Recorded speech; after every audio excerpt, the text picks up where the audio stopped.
I'm Logan Crawford, and right now on the Spotlight Network, we're diving into the future of leadership with two amazing authors, Antonio Wyche and Rebecca Fernandez. They have penned a powerful book. It is called Lead, Empowering Adaptive Leadership.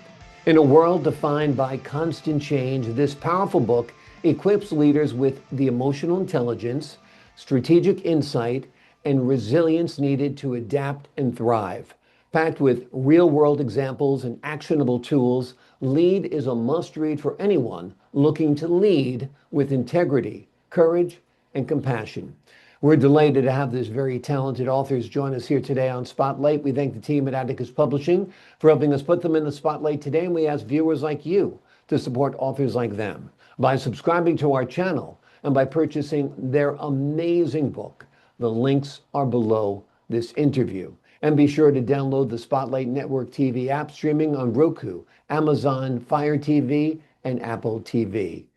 Rebecca, Antonio, thank you both for joining me here today on Spotlight. Thank you. Yeah. Great to have you guys on the show. Rebecca, ladies first, let me start with you. Tell me about the collaboration here to write this wonderful book. Well, Antonio and I have been working in the field of mental health when we started in 2014, and we saw different leadership styles while we were working together. And so we came together to really put together something that allows leaders just the framework of how to do it, what worked for us and what worked for so many other individuals that we've worked with. And so we utilized the mental health side of things, as well as our knowledge and our own experience as leaders, to put together something that we feel can be adaptable and beneficial long after this book. Well, that sounds great. So you took your experience from the workplace, you thought about it, you compiled it into this book, what was effective, what was not effective, and hence the book is Lead, which is a terrific book. Antonio, talk to us a little bit about adaptive leadership and why it's so important today. Well, in a world where, employers are trying to retain employees, and, ultimately affect their bottom line, it's important to make sure that leaders are adapting to the world around them, and the world around them are the people that work for them. And I don't like to look at it as, individuals working for us. I like to look at it as a collaboration, because employees also have a large stake in what happens at agencies and organizations. And so leaders being able to adapt to each individual style helps employees to feel safe, helps them to feel valued, and helps them to see the purpose of the work that they do. Absolutely. And Rebecca, I guess this is where emotional intelligence comes into play as well when it comes to effective leadership. Talk to us a little bit about the role that emotional intelligence or EI plays. Absolutely.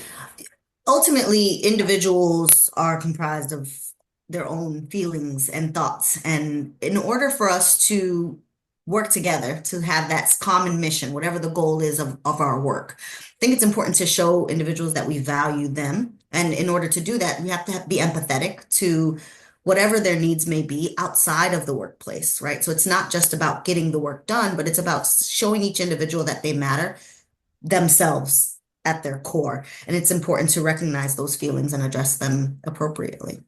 Absolutely.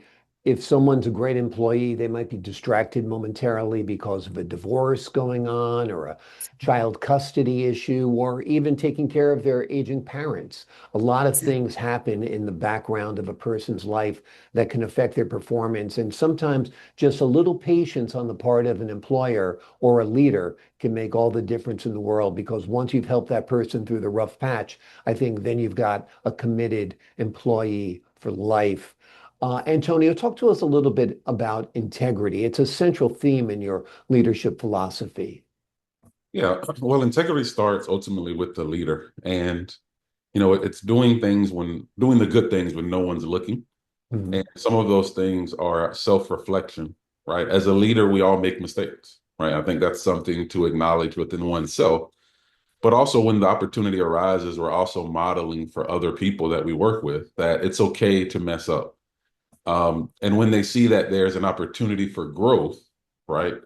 that allows them to see the benefit of their work in totality. And so that integrity not only aligns with the employee that we expect, but it also first starts with the leader. And so integrity is a huge proponent and component of the book because we feel like that's really a foundation of any leader's success. Absolutely, I agree 100%. Rebecca, the book also talks about the importance of resilience. How can leaders cultivate this trait in themselves and their teams as well? I think it all starts with that understanding, right? I think in order to truly be able to move forward, you have to acknowledge where you're at.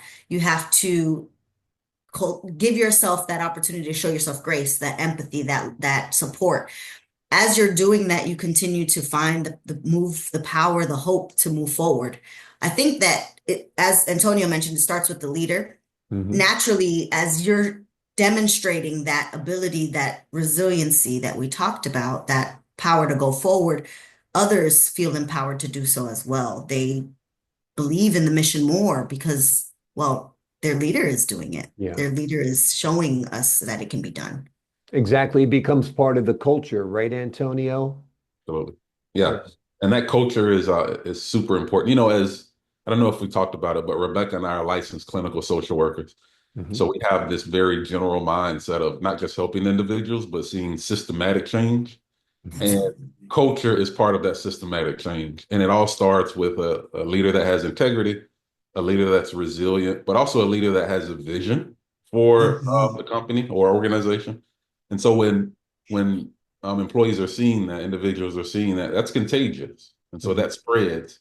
And so now, you know, when you're hiring other individuals, you're hiring people according to that culture. And so that's why culture is so important.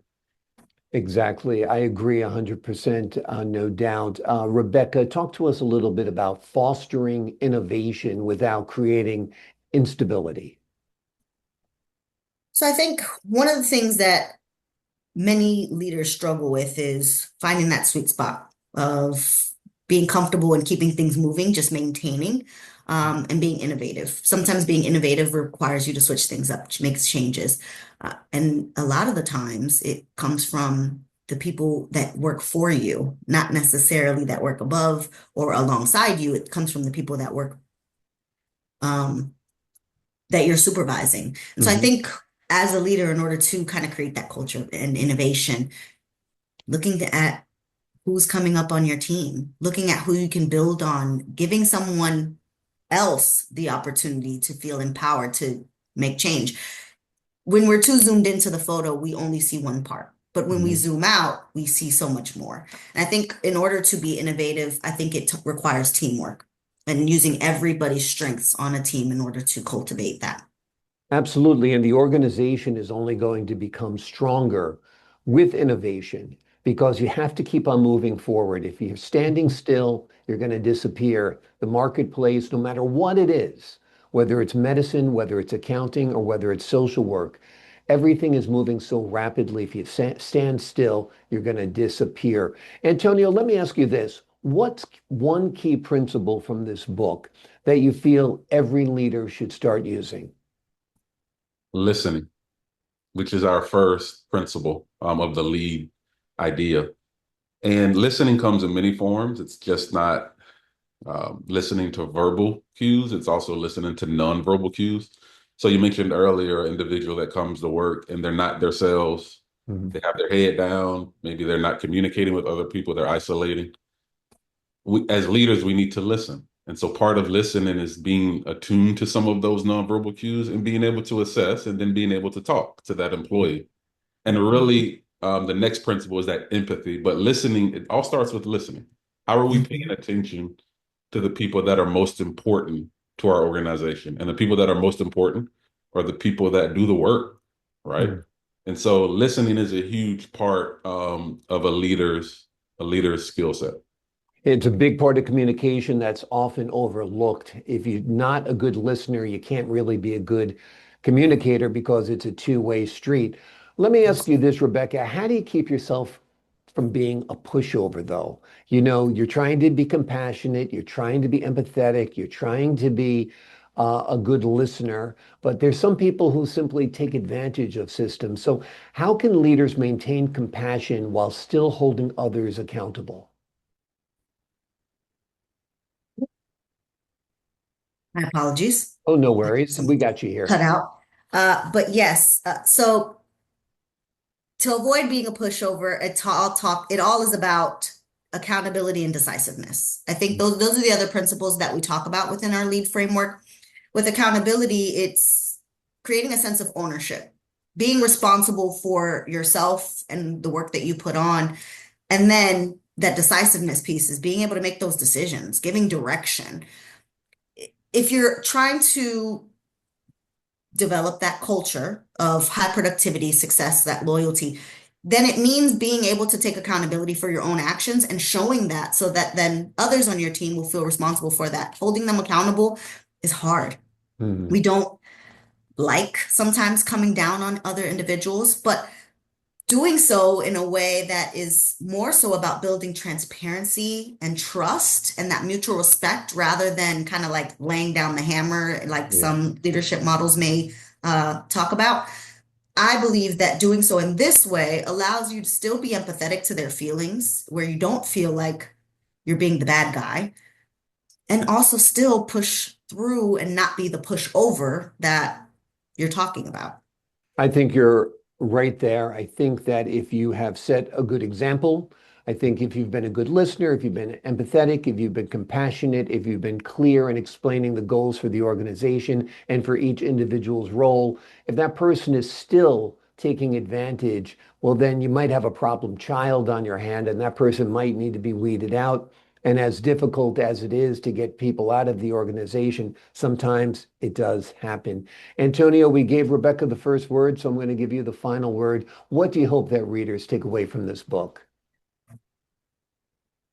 A new sense of direction when it comes to leadership and understanding that adaptive leadership in a world of constant changes is necessary, right? And it's necessary because it creates high productivity teams, it creates a connection between your employees, and it creates this sense of family, I think, that employees are always looking for. And, when we think of a workplace, 75% of our lives are at work, Mhm. whether you're in a remote program or whether you're actually in an office. And so why wouldn't you want to have some sense of connection and family in that environment? And so what we're hoping leaders take away from this book is really a guideline and a roadmap to ultimately effective leadership, but also connecting with your employees in a different way.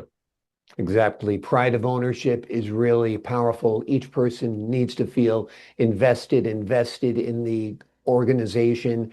And I think everybody will flourish in the end. And I do think it is important to enjoy your work environment, that you're creating one for your subordinates. And if you're a subordinate, you're there for your colleagues as well, because like you said, it's basically ad hoc family that you have at work.